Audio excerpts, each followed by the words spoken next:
Welcome friends. Tripura রাজ্যের একটি TET মামলা অলরেডি সুপ্রিম কোর্টে আছে।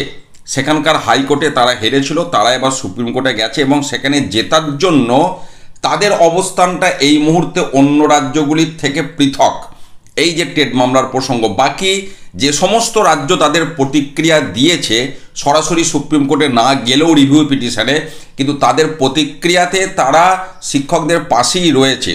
এবং পশ্চিমবঙ্গের দৃষ্টিভঙ্গিতে এর আগে আমি যে খবরটা শেয়ার করেছিলাম যে শিক্ষা দপ্তরের পক্ষ থেকে নবান্নর কাছে প্রস্তাব পাঠানো হয়েছে রিভিউর বিষয়ে। আজকের খবরে যেটা শেয়ার করব, এবার নবান্ন থেকে ছাড়পত্র মিলেছে। চলুন একটু দেখে নেওয়া যাক সুপ্রিম কোর্টের রাজ্য কি বলছে। কর্মরত প্রাথমিক ও উচ্চ প্রাথমিকের শিক্ষক শিক্ষিকাদের মধ্যে যারা টেট উত্তীর্ণ নন তাদের টেট পরীক্ষায় বসে টেট উত্তীর্ণ হতে হবে। এই খবর আমরা জানি, যেটা সুপ্রিম কোর্ট রায় দিয়েছে, দেশের শীর্ষ আদালত রায় দিয়েছে এবং ইতিমধ্যে এই রায় পুনর্বিবেচনার জন্য রাজ্য সরকার সুপ্রিম কোর্টে যাচ্ছে। এটাই হচ্ছে খবর এবং ইতিমধ্যে তার প্রস্তুতি শুরু হয়ে গিয়েছে। টেট নিয়ে সুপ্রিম কোর্টের নির্দেশ পুনর্বিবেচনা করার আবেদন জানানোর জন্য স্কুল শিক্ষা দপ্তর থেকে প্রস্তাব গিয়েছিল নবান্নে। এই পর্যন্ত আমরা খবরটা এর আগে দেখেছিলাম। এবার ইতিমধ্যে নবান্ন থেকে সবুজ সংকেত মিলেছে।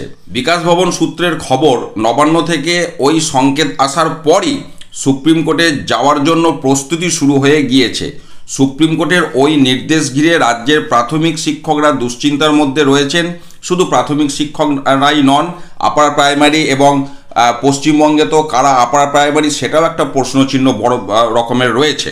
তো যাই হোক, যারা গত 15 থেকে 20 বছর ধরে প্রাথমিক স্কুলে চাকরি করছেন তারাও এই নির্দেশের আওতায় পড়ছেন।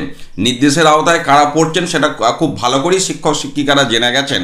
এখন বিষয়টা হচ্ছে রাজ্য সরকার সুপ্রিম কোর্টে যাবে, নবান্ন থেকে গ্রিন সিগন্যাল পাওয়া গেছে। এই পর্যন্ত খবরটা আপাতত আমাদের জানা রইল। এবার সুপ্রিম কোর্টে রিভিউ করলে সে আপডেট আমি আপনাদের সাথে শেয়ার করব। এবং বেশ কিছু রাজ্য আপনার রিভিউ করেছে, একটা মডিফিকেশন অ্যাপ্লিকেশন হয়েছে, একটা রিট পিটিশন হয়েছে। এখন দেখা যাক এইগুলোকে সব একসাথে করে অনারেবল জাস্টিস দীপঙ্কর দত্তের যে বেঞ্চ, সেখানে কবে কি শুনানি হয় সেই আপডেট আমি আপনাদের সাথে শেয়ার করব। ধন্যবাদ।